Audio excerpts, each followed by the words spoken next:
And something that I would suggest for people who are looking to get into RTA, you need to take a good long look at your account and answer this question. And this is Summoners War in general, and I find people have difficulty with this. You need to answer the question, what am I good at? What is my account good at?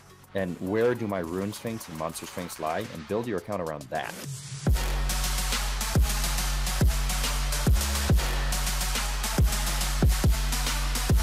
What's going on, everybody? It's Childish. We're back at it again with another episode of Educate and Dominate, the one-on-one interview series where we take some of the top names of the game and get their insights so we can bring your game to the next level. We are bringing back my man Hwa to talk about quite a few things in the RTA world, and I'm super excited to bring this one away. Again, my man Hwa, how we doing? I'm doing great. It's good to be here with you this morning, Childish. Thanks for inviting me. Thank you for coming back. I know it's been such a long time since we last connected. Spoiler alert, we didn't even change. We just kind of wore the same clothes and, you know, we just kind of went with the flow. We don't really care about personal hygiene. We're all about just giving you guys the content that you deserve, right? Focusing on what's important. That's what I'm talking about. So in this video, ladies and gentlemen, boys and girls, I'm super stoked to get this one underway because when it comes to the RTA, all the things that we've seen across the past 7 seasons, or 6 seasons, mind you, we're going into the 7th season now, is the understanding of the RTA format and trying to get a grasp at it. So Hwa is going to be helping us out today. We got a couple of big topics to hit up. We're going to look at the RTA phase, the pick and ban phase, just all in all.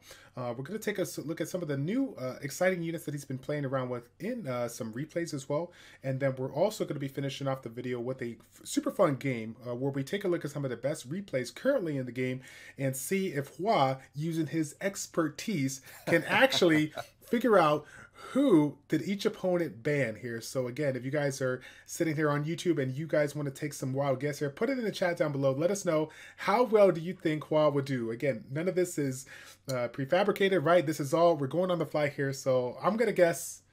I'm gonna give you the lie. I'm gonna say 3 for 3. Okay, I'm gonna say you're gonna go 3 for 3. Okay. We will see. Maybe these people have better insight than we do.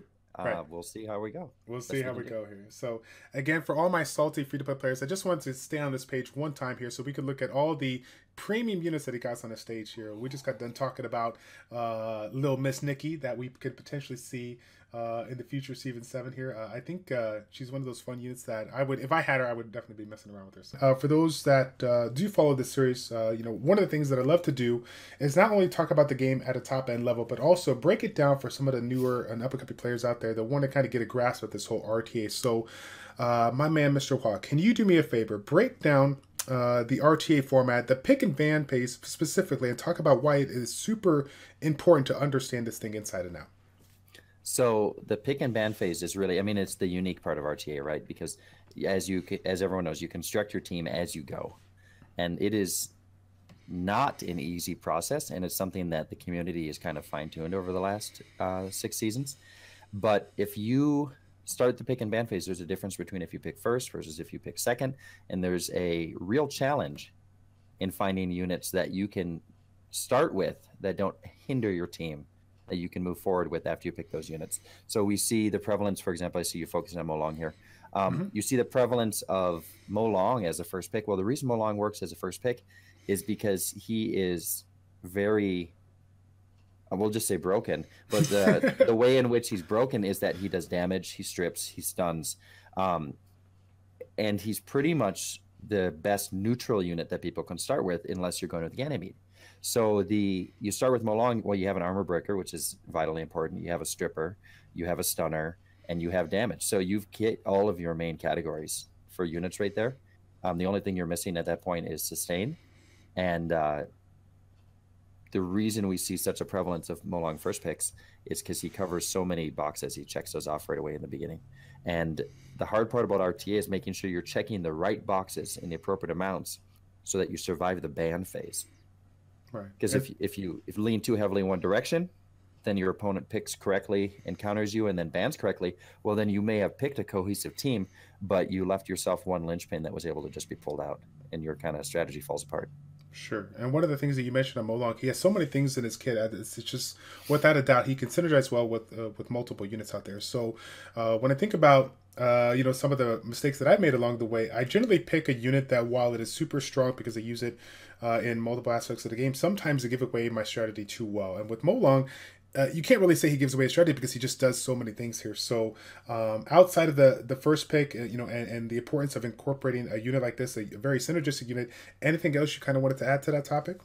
Well, so just to segue into what you said, you don't want to tip your hand early, because the opponent's picks, if they know the direction in which you're going, they can begin to counter that direction earlier rather than later. Gotcha. And so, like, for example, I like Bastet as a unit, but I don't pick Bastet first because I don't want to let people know that, one, I'm running buffers, one, I'm running a damage-based unit.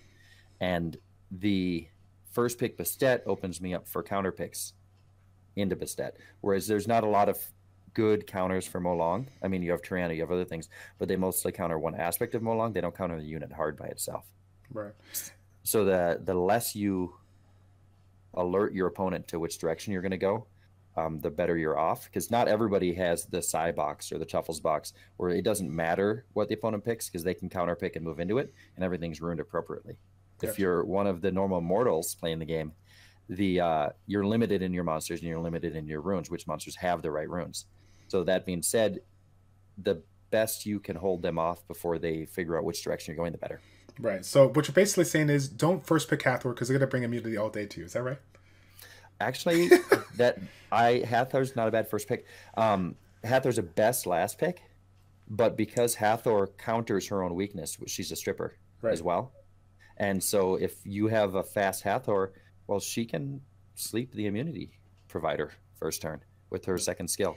But the point being is that you let people know you're going to Hathor, well, and then they counter with immunity. You have to shift gears and do something different. One of the things that you said about tipping your hand too early on certain aspects, not only certain roles that the units plays, but also the element, maybe possibly when we look at that second set of picks here. So when it comes to, early players or whatnot too, I mean, sometimes laying out your DPS too early or laying out too much DPS of a specific element too early kind of gives your opponent to, that opportunity to kind of counterpick not only maybe a strong unit that synergizes as well, but also the element that essentially is going to be stronger to the majority of your units here. So I'm sure you see that quite a bit for some of the players that have followed you, but in the end game, do you see that all too much? Okay, so we talked, and I'll just fall back on the Molong first pick because it's what, like 60% of first picks in the game are Molong or something. Like, okay, so Molong first pick opens people up, and they're like, oh well, okay, there's Molong there. I'm gonna go Diana. Right. Well, they go for their first two picks, Diana, Triana. Well, that naturally calls out Perna and Vanessa, or Perna Laika, or attack buffer and Perna, and if they can. At that point, then they have to respond now. They've responded to Molong, and now they have to respond to Perna. And Perna's not a super easy response. Right. So you really need to bring like Okeana, Scanny, or something else to deal with Perna, which we'll see here in a little bit. But by countering too hard in the opposite way, you have to balance out where other things are going to go. Yeah, it's pretty crazy. The balancing in general is super crazy, and even for the person that actually gets the last pick, it's something to kind of segue into. Generally speaking, when we get to that final pick here, we put a lot of emphasis on the first pick, but I feel like the last pick is just as important as the first pick in general, because obviously if you have the specific team that you're trying to bring in, sometimes that last pick is essentially used to force your opponent to ban it so that they can leave you the units that you're looking for here. So tell us a little bit about your thought process on the last pick. What kind of strategies do you employ when you're going up against some of those top end players? Okay, so the beauty of a last pick is that there's no counter pick to go back. All they can do is ban it. So you can, if you arrange the opponent in such a way that, let's say, you don't have things that threaten that they're going to need to bring immunity, and then you go ahead and bring a Hathor last pick, well, they have to ban the Hathor if they didn't bring immunity, because that's so much turn denial that you can do anything you want with the rest of your team. Right. The last picks being hard counter picks or must bans, I really, really like that, because it puts the opponent in a pinch, and you can put your cohesive team together early, and then you can then pick something as the last pick or the last two picks that either complements your team and requires a ban, or it just really helps your team and it makes them scared, so they have to get rid of it. And I like playing that way. Right. And kind of getting in line with what we talked about in the last video, we touched on it a little bit. Let's get into it more deeply here. The different types of RTA teams. We've seen a couple of changes over the times of different seasons and whatnot. Like, if you were to break it down to 3, 4, maybe 5 general type of teams here, how would you categorize them? Okay, so you've got people who are looking for first turn, and first turn teams are teams that are going to seize first turn with the speed leader and a large event. And by a large event, I mean like a Tiana followed up by a Ganymede, or a Tiana followed up by a Hathor, first, or a Cleave where you're doing like a Bastet, Bernard Lucian, something like that. Mm-hmm. And so first term seize teams, they fall into like the heavy CC lockdown, or they fall into the Cleave. I'd say that's one category, because with those teams you're competing on speed. And if you want to run one of those teams, you need to be very confident that at the tier level you're playing at, that you have the speed in which to compete. Right. You go big or go home on that one. Yeah. So I mean, if you're one of those guys like me who farm giants, and you want to find some way to capitalize on all those swift runes and those sweet despair runes, that's how you do it. If you are a player who has a really wide depth of violent runes, well, maybe you need to look at violent willing your team up, making them tanky, and then you survive first turn and then you respond. So there's the mid-range game where you bring utility monsters with stuns, armor breaks, and not a huge amount of damage, and you work that way through. And that's, I would say, the other large range to do things. And then you have the slower team where they are going to beat you down bruiser style. And that team is also feasible. So you see like the Leo here. Leo's good for that. Or you see like an Artemiel pick. And those are good as well. Like where you just have the ability to take whatever the opponent's going to dish out to you. You don't care about it. And then once your team gets rolling, it's just going to go and kind of take them apart monster by monster. Speaking of which, I don't see no Artemi here. What's going on? You haven't swiped hard enough yet? What are you doing? I am working on that. And so actually, funny story, my brother just pulled Artemiel right before SWC. Right. By funny, it's like laughing tears of envy. Right. He is a newer player. He's been playing Summoners War about 1.5 years now. And I mean, congratulations to him. It's a great pick. It's his first fight in Dark Knight 5. I was a little jealous. Actually, still am a little bit, but good for him. I like when good things happen to good people. Yes. Actually, we were pretty excited to see him. He built it already, put some runes on it. We're like, man, the sex looks pretty good, but you need about 70 or 80 more speed there. Once you get that in, you're going to be set. Yeah, it looks great. Just go ahead and add another 10 rolls worth of runes on there, and you'll be fine. Yeah.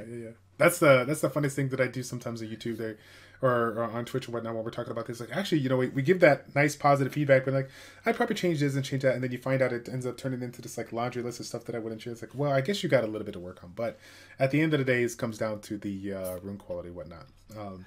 Well, and so we were talking earlier a little bit about picking and banning, and we have the ability to change up the order in which we pick monsters, right? So we're counter picking. But what I like to do, and I'd be interested to hear other people's theories on this, but what I do is when I rune my units, I do 3 or 4 speed tiers.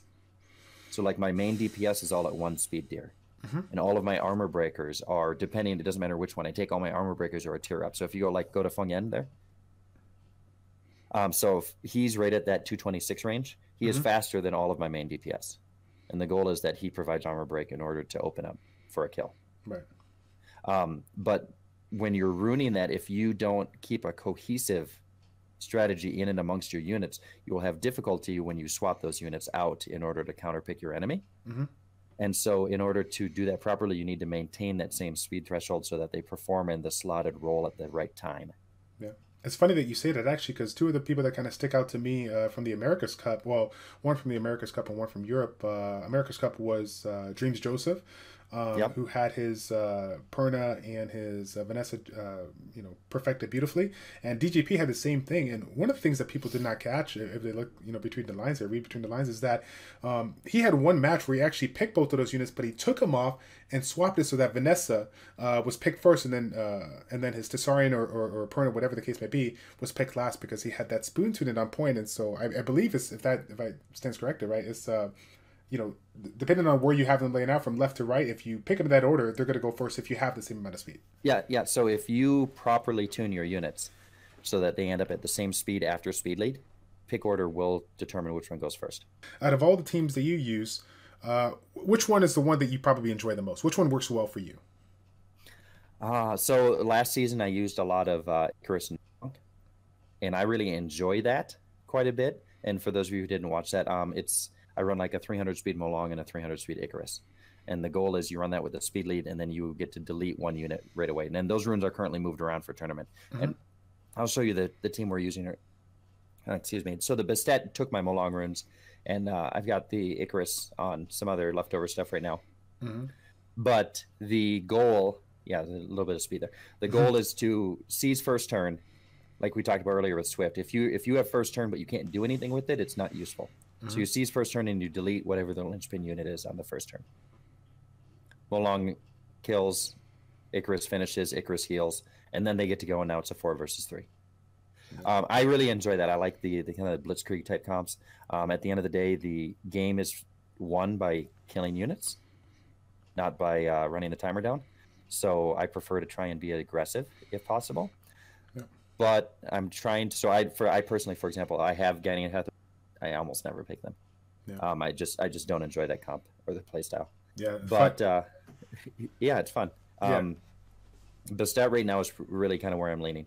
And something that I would suggest for people who are looking to get into RTA, you need to take a good long look at your account and answer this question. And this is Summoners War in general, and I find people have difficulty with this. You need to answer the question, what am I good at? What is my account good at?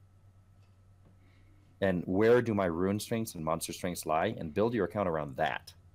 Don't build it around, I saw this guy using this unit, and so I'm going to make this unit and run it. Find out what your account's good at. If you got good Swift sets, then build a Swift sort of mechanic. If you have great violence sets, then do that. If you're running a lot of DPS, like Fatal Rage type stuff, you can run a Cleave. But figure out what your strength is and run that. Right. And that was Tenzin, one of the old guild leaders from SSA. That was his motto, and he was like free-to-play Jesus. Great units, great runes. But he went to his strong side, and he was able to finish G3 in almost every format that he ever competed in because he played to his strengths. Right. Right. And so I want to go back a little bit when we were talking about the first picking of specific units and whatnot here. One of the things that we got to see at the World Finals is we had a first pick with Ragdoll. Obviously, this was super unexpected, but, you know, the question remains is when it comes to some of those heavy meta unit, units that, essentially can't be countered or whatnot, what's your thought process on that? Because honestly, like, I feel like, you lay them out and there's a good chance they're just so strong that they're going to ban it. But, throwing them in first hand, do you kind of get on the next level and say, hey, maybe throw it out there and see if what they lay out to try to counter it, and then you kind of follow through? Or, what's your strategy on that? So in the particular matches that you're talking about was with Shen and Llama, I believe. Yeah. And they both have Ragdoll. Right. So what Llama was doing is if he had first pick, he would ban the Artemiel that Shen has. Mm-hmm. And then he would pick Ragdoll first. Ragdoll first pick is ballsy. It's got a lot of chutzpah to it, but I don't think it brings a lot of benefit unless you're baiting like the Tessarian, and then you go into how do you counter the Tessarian. Like if your comp is based around something that's going to delete Tessarian right away, then that's good. But the best way to do it in SWC format changed this a little bit, where you have the pre-bans. If both of you share a unit and you get first pick, to contest that unit or to make sure you get it, if it's a key unit for your comp, you want to take it first. And that's where the real advantage is if you know your opponent's monster box and you want to take away one of their main tools. Right.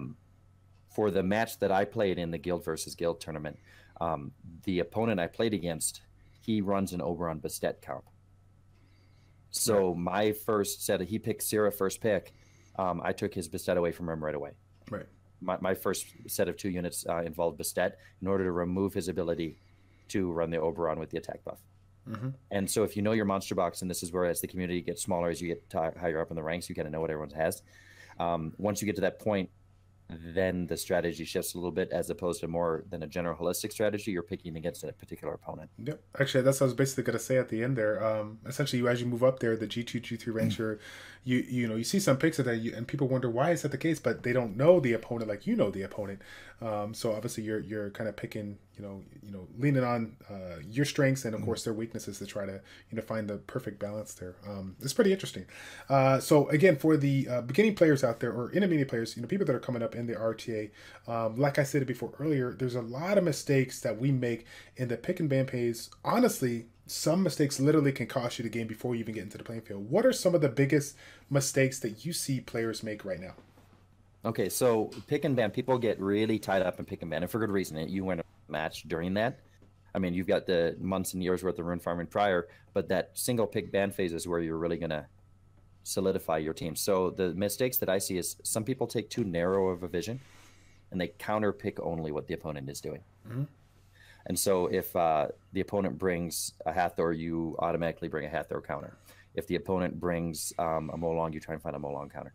But if you only counter pick, you run the risk, unless you've done what we talked about earlier with really fine-tuning all of your units across the board, you run the risk of not having a cohesive strategy. So the cohesive strategy starts on free rune removal day, where you set all your units, you set their speeds, you set their damages, you set their tunings. And then that has to follow through to pick and ban, where you maintain a strategy while you counterpick the enemy. And that's the difficult part of that, and why units with a lot of flexibility are so valuable. Yeah, that's crazy. It's so funny, the flexibility. And funny enough, in my monster box, I think I only have a couple out there, but most of the meta monsters out there that can create a little bit of flexibility, I still don't have it. So it just kind of goes to what you were saying, is just got to work with your monster box and see what you can do in order to bring in like I said, a cohesive team in order to do well versus your opponent here. So that's pretty fun. That's pretty crazy here. But let's get on to the next topic, my man. I want to hit up your gameplay. Oh, Ragdoll, how exciting! I'm surprised. Were you surprised? So yeah. Generally, you guys, you're going to see me use Ragdoll, and this falls back on the play to your strengths. I'm going to acknowledge I have it. I'm going to pick it most games, but then the units around that unit, I have to try and pick to make that comp work. And you won't see me use a lot of hard CC comps, because Ragdoll doesn't work with those CC comps. I have those units built. If somebody else takes Ragdoll, then we shift over to those sort of comps, but I don't use them here. So the fights we're going to see today are mostly, in this season, we're going to see, I'm going to try and go speed lead the stat, and then work with the rest of the units to counter what they have. We're sharing this one here because I find Garrow to be cancerous, but a really good free-to-play option if you want to play with RTA. And a bunch of my friends who don't have really wide boxes, we build compositions around Garrow because he's such a difficult unit to kill. So recently with the buff patch that we had, Fire Barb King got a significant tweak to his third skill, which if you want to go ahead and get started here, we'll kind of see what happens. Let's take a look at it. I'm excited because I saw the other team that he was going up against, guys, and I have 4 out of those 5 units. I'm like, oh my god, I got a new team that I can play around with. Incoming new video, new content. No, see this guy here, this is weird with him picking Rune first pick. Rune is a neutral pick, but it's not a strong pick. But in this case, he's going for like a fire-based comp. And that works for him, and it's obviously he's in like the G2 range-ish, although it says C3, it's just because the points haven't gotten up for. Okay, it looks like we're focusing on that Iris firsthand. I like that choice, given the fact that you are running beneficial effects here. Yeah, I don't like leaving Iris out, and Iris actually has a really hard time dealing with Wind Monkey. Man, looks like his focus is now on CR. Makes sense. Yeah, but we'll just go ahead and do that. What just happened? So, for those of you who aren't aware of the buff that was given to Suitor, his S3 ability ignores all effects that ignore death. So, if you have the quintessential Garrow, which is 0 mitigation, 0 defensive stats, all attack, all speed, a little bit of accuracy to stun with Vamp Runes, so that you're like the Energizer Bunny, you can't take 15,000 damage to the face or 17,000 damage to the face. There's attack buff, but no defense break. And we hit him for about 17k. That's right around that damage level for Garrow, and his passive doesn't protect him. No. And so does this work in line with all the other units that provide death prevention, like the Vanessas, Trianas, or Pernas per se? Are you going to one-shot Perna? Okay, so I'm going to one-shot Perna, but it doesn't prevent Perna from resurrecting. Okay. So Perna, so the res mechanics that Vanessa has, that Perna has, are not affected by this. However, Hwadam, Triana, Theomar's Endure, Light Vampire, if you get the privilege of getting your ass kicked by one of those, all of those units, Fire Barb King just says, I'm sorry, why don't you just go take a timeout? Right. Take a little time out. And so you can actually, you'll see one of the popular-ish Guild Wars is defenses, see the Garrow, the Hwadam, the Triana. And all they're doing is they're banking that you can never kill Garrow and he's going to kill something by the time that goes through. Well, Fire Barb King just says, stop, and then they're just left with Hwadam and Triana. Man, I like it, my man. All right, let's take a look at this next one that you got going on here. So I see we got a new spotlight here. We got Miss Rocky in the house. Yep, and so Rocky has an undeserved reputation of being not very good, but they changed her last buff, make sure that she does not glance on her S3 anymore. So in this case, she's hitting Perna, but you can use her on any monster with a revive mechanic, including Samath or Pisama. Because she doesn't glance, she's going to do enough damage to a really YOLO build Pisama. Okay, so then people think that they're safe here because they go ahead and they put Will, and they're like, okay, you're not going to defense break me. I'm going to be able to take care of this. If you kill me once, I'll just revive. But if they go with the Ganymede Perna, they're looking at using that revive multiple times and then the beta as a backup revive. And the best way to do that is just say, well, we're going to take away your ability to revive. Right. All right. And if you effectively answer their win strategy, then the matches end like that. Right. And I was going to say here too, I mean, obviously they might have gotten a little too quick there, but there was no defense break on Perna. You literally broke through it. I mean, it was like 14-14 with just an attack buff there. I mean, that was crazy. And obviously you're speed tuned with your Bastet, so you got to have a little bit of speed on it, sacrificing a little bit of attack. I mean, that's the potential. That's the damage potential of this unit that can bring here. So yeah, so I mean, Pernas are squishy units. All of these really YOLO units that it's high damage, but they have a gimmick. And so it's a resurrection gimmick or it's a prevent damage gimmick. The game has done a good job of finding counters to those and putting them out. There's a lot of hype around Jean here. And then the question is, what do you pair Light Paladin with? And you want to be able to find something that you can bring Light Paladin with that's effective. And unlike Hathor you can't really pair AoE damage with as effectively. Right. But Jean doesn't care.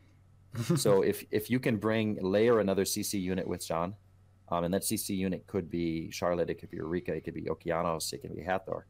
But you can also bring a dotting based unit like Rika, which is strong on her own, right. And then synergizes with Jean. And if Jean works, then you pull all that attention away from your actual kill potential, and you get to do it. So this guy does a good job of trying to fight back here, but if we go ahead and hit play, you'll see kind of how this goes. I'm actually excited to see this one go down, because one of the things that I get super nervous about with my monster box is not having a couple of options for sustainability, because I feel like if I only leave one unit in there and they decide to ban it, like, it's sure I can get aggressive and do it, but sometimes once I lose one unit, if they get that in, it's pretty much over. Yeah, no, that's so a little bit of sustain is really nice, and you can build a unit sustain as you want. But if you mismatch the amount of sustain that the opponent brings and you can't control them, then they're gonna kill you. Molong doing Molong things, nothing at all. Right. Yeah, just this time. Every other time, it's when it happens to me, it always gets out. That's the way it works. It's okay. We've got Rika doing her own thing. There you go. Oh man, I thought she was gonna sleep in. I was like, you got to be kidding me. She can't be stopped.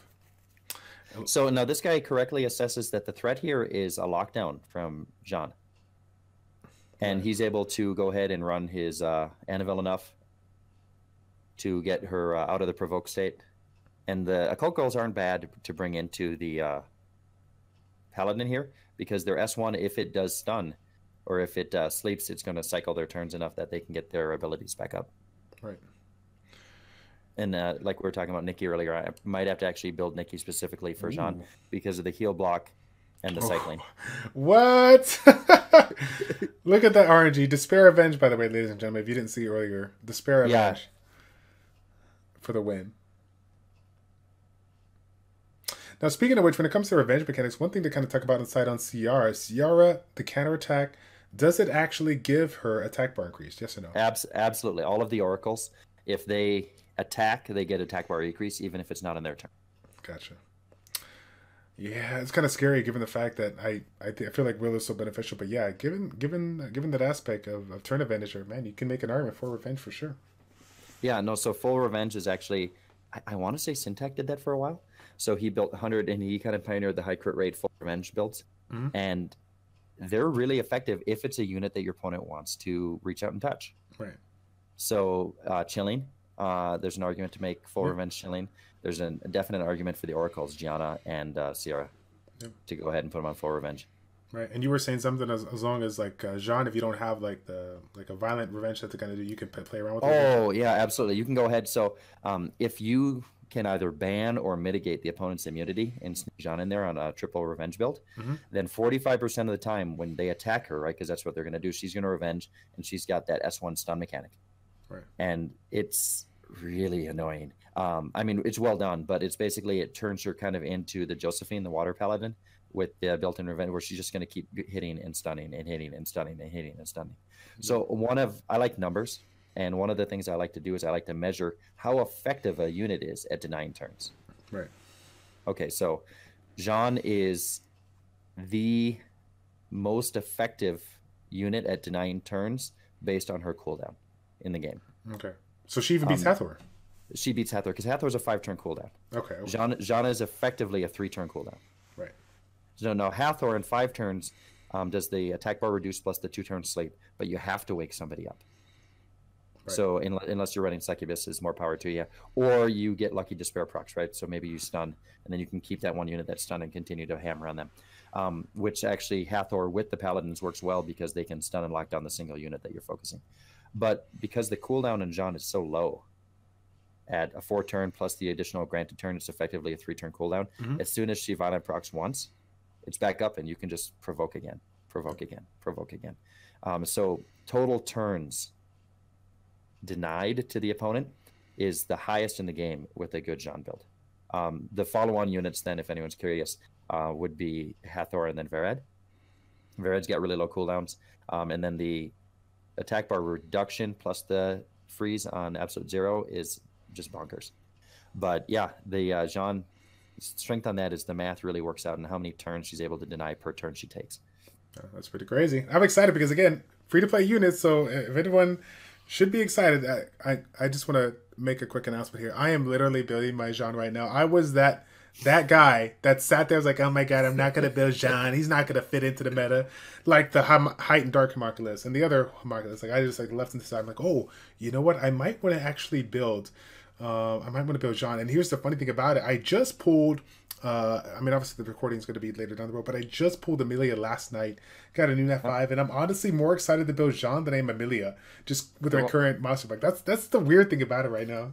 Congratulations on Amelia, though. Also a really great pick. I'm still looking for one myself. Yeah, I love the Amelia here. So, but now let's get to the final topic, the thing that everyone's been waiting for. We're going to take a look at these replays. I believe it's this best category right here. And we're going to find a couple of matches here that we can give. Now, if I recall correctly, the best replays is still going to be the way to go to see the top end players, right? Yep, best replays, and then these are just the most current players. So there's only a handful of people, like top 30 right now is in G3 because the points haven't expanded. But really, anyone at about 1,600 points or higher is a match to watch. Gotcha. So since I see a G3 player right here, we might as well. We might wait a second. We can't look at the info. Oh, okay, here we go. So, what do you know? Ragdoll user. You should know what to do right here. Ragdoll and Jaeger. Cute. All right.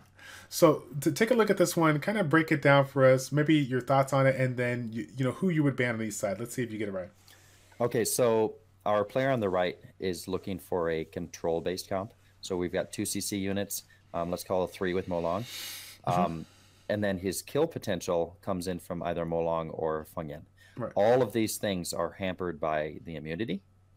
So there's 2 things that I think he's going to ban. He's either going to ban Ragdoll or ban immunity. But if you look there's really not a good answer to immunity. So I think he has to ban Wusa.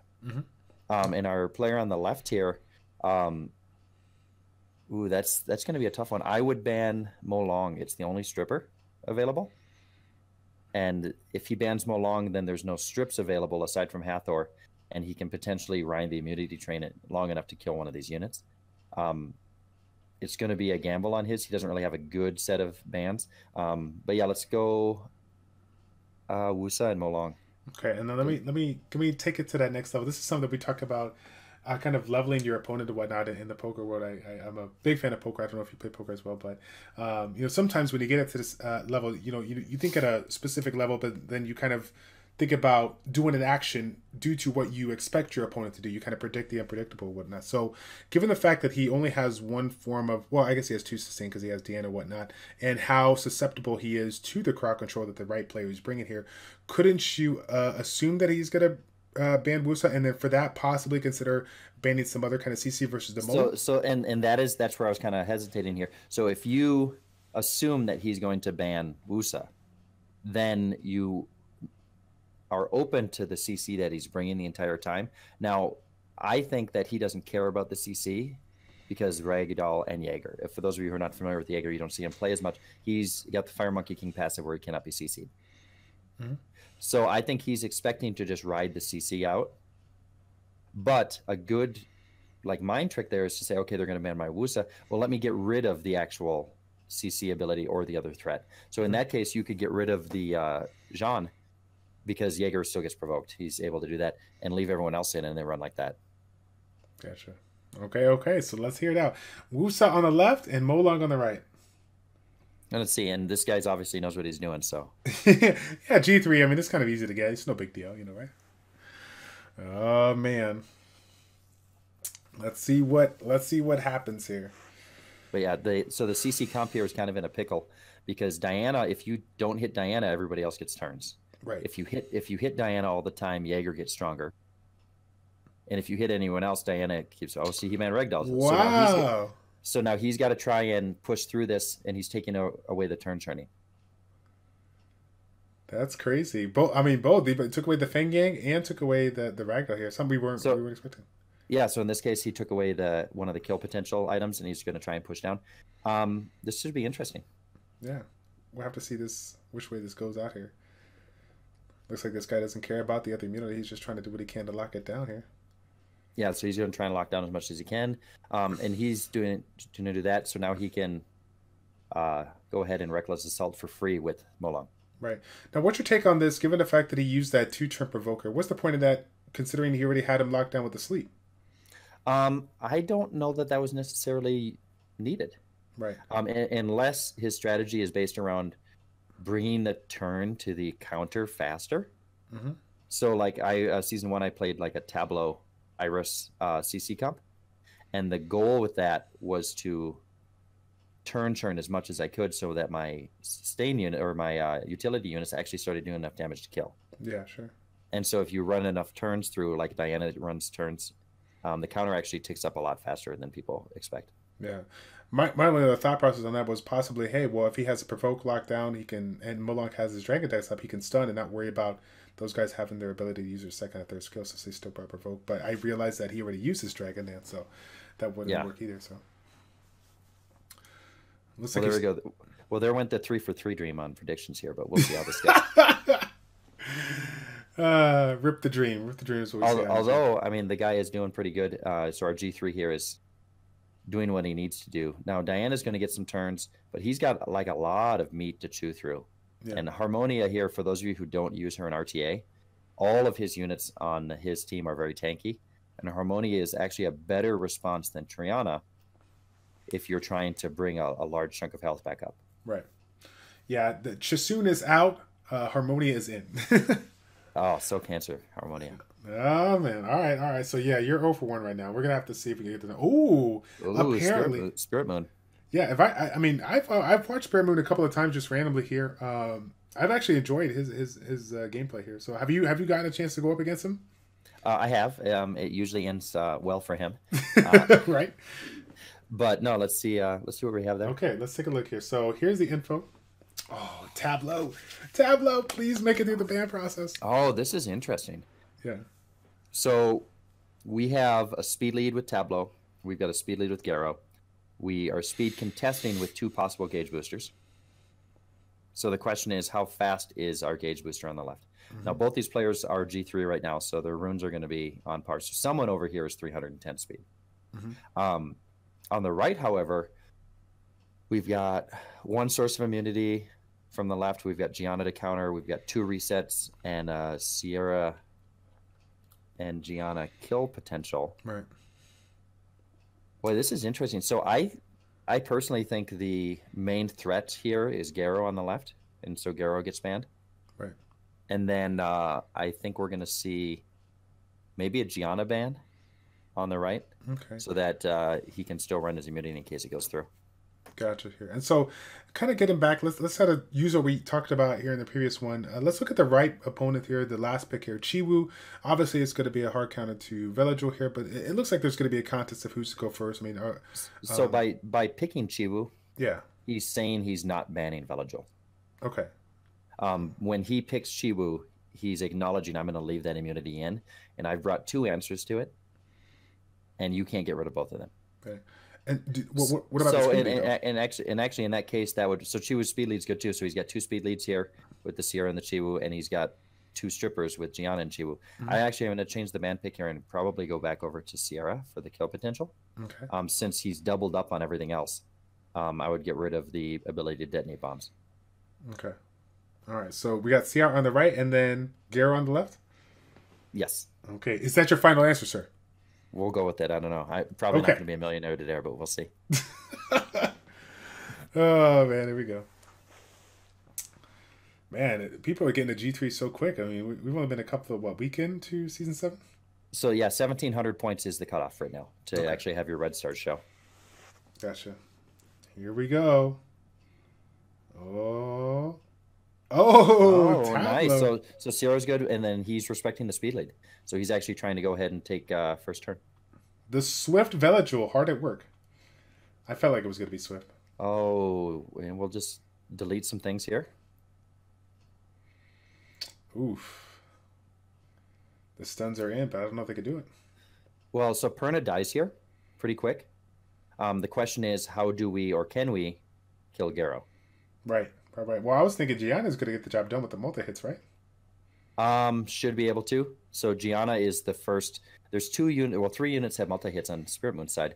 Chiwoo has the two hit S2. Right. So Gianna's damage should be okay. And then not ideal, but an S3 reset from Ganymede to lower attack bar plus the 3 hit can actually kill Garo. Right. And notice that he actually went for the reset on Orion versus Velajool here. Did I miss the reset on Velajool early on? No, Velajool used his ability, so he's got 2 more turns till he can provide cleanse and buff again. Gotcha. And so he's looking for, and there we go, now on the second turn, that bomb. Gotcha. And my guess is, too, he probably recognized the fact that it's Swift, so he knows he's not going to get unlucky there with the Valiant procs on him. Yep. Oh, let's see. Now, were I him, I would have used S2 in this case on Chiwoo to double hit with the buff blocker. It's crazy. And it's funny that you make a comment on S2 here. There's going to be another video down the road where we're talking about some more gameplay from SWC, and it appears to be that skill number 2 versus skill 3 on some specific matches that was basically a make or break thing for a couple of it. So stay tuned for that. That was pretty crazy. All right. So you're 0 for 2. Congratulations, sir. I will continue with my hard efforts. Okay. So since you haven't been doing as good as I expected here, I'm going to give you the chance to pick whoever you want to pick here. Okay. You go ahead and pick, Charles. This is I like the exercise here, and this is again, so people's preferences and how they run their monsters is also going to decide how they ban. Of course. So you know your own speed thresholds when you're playing your monsters, and that may mean that a different unit is more of a threat than what would be the traditional pick. Not to put excuses out about why I'm a terrible picker, but that is possible. Oh, there's Llama. I know. I started to scroll. Obviously, you can't see my finger. I started to scroll down, see Llama while you were talking. Like, ooh.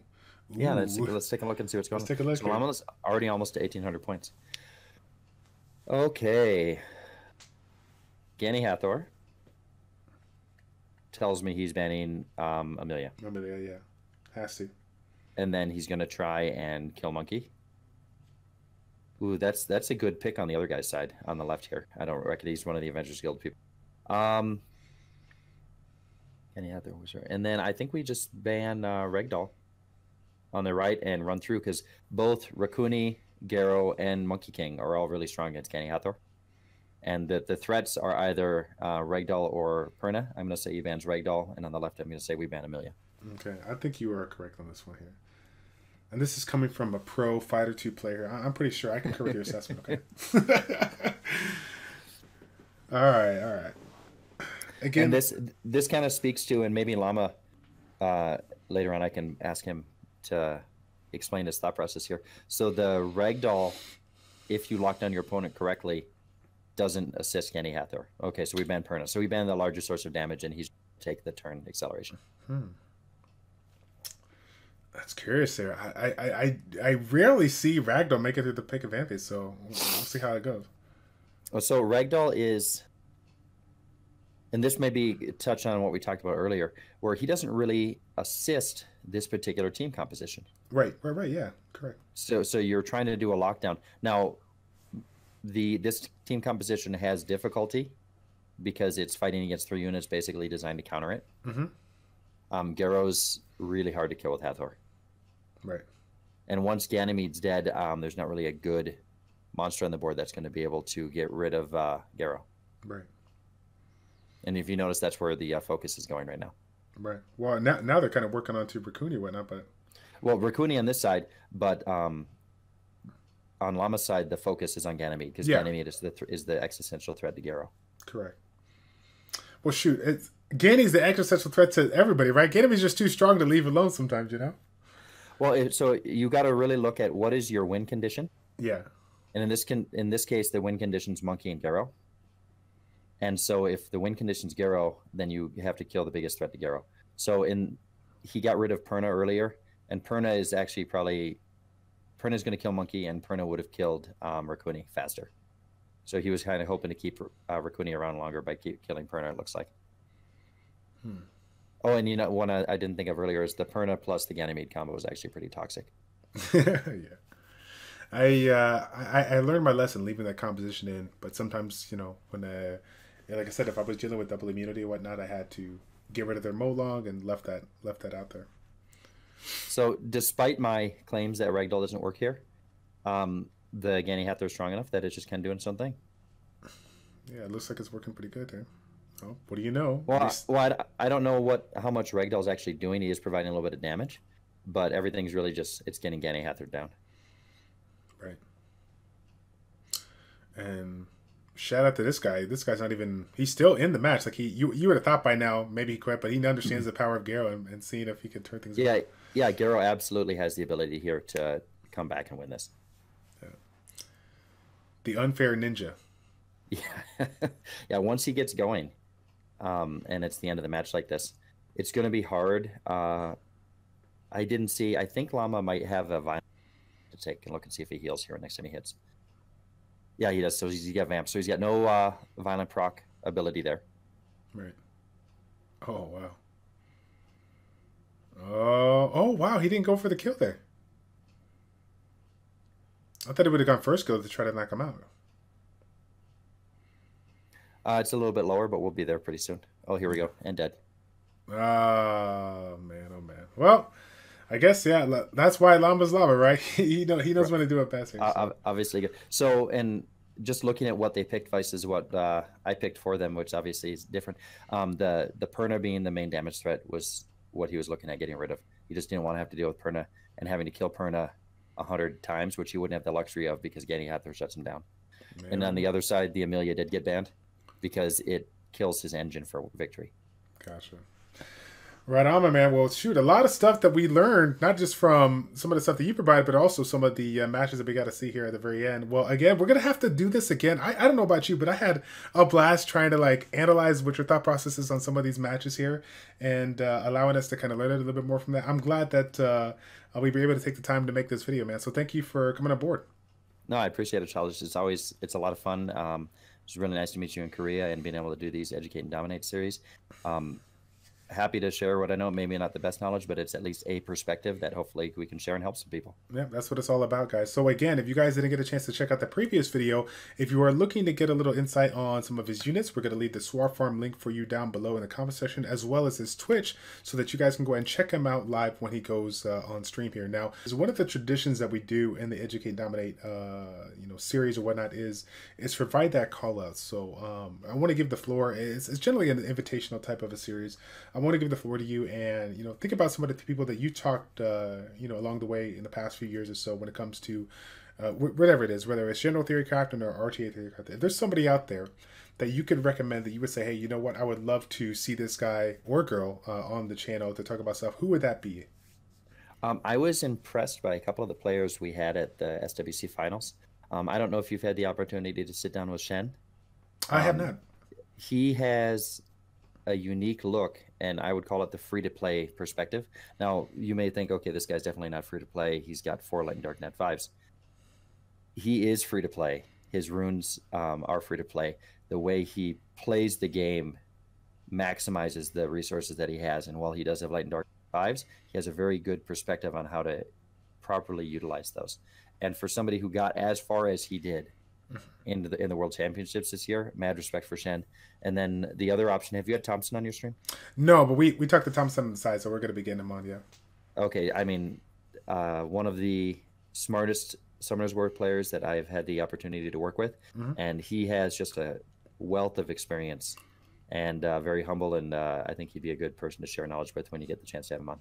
So that is going to be it. If you guys enjoyed this video, if you guys are happy to see more Educate and Nominate videos, I need you to take a second, stop what you're doing, and actually click the button down below, smash the like button, give me a thumbs up, because honestly, guys, I have never been more excited to really just kind of relaunch the Educate and Nominate series, brings the more content that you guys deserve. The interview styles is by far the best type of videos that I do on my channel, and I need your motivation in order to get me back to square one and give you guys the content that you want, okay? So that's going to be it, guys. Thank you all so much for tuning in. It's your boy Childish and Hwa with ChildishPlays checking out. Take care, and we will see you all in the next one. I'm out.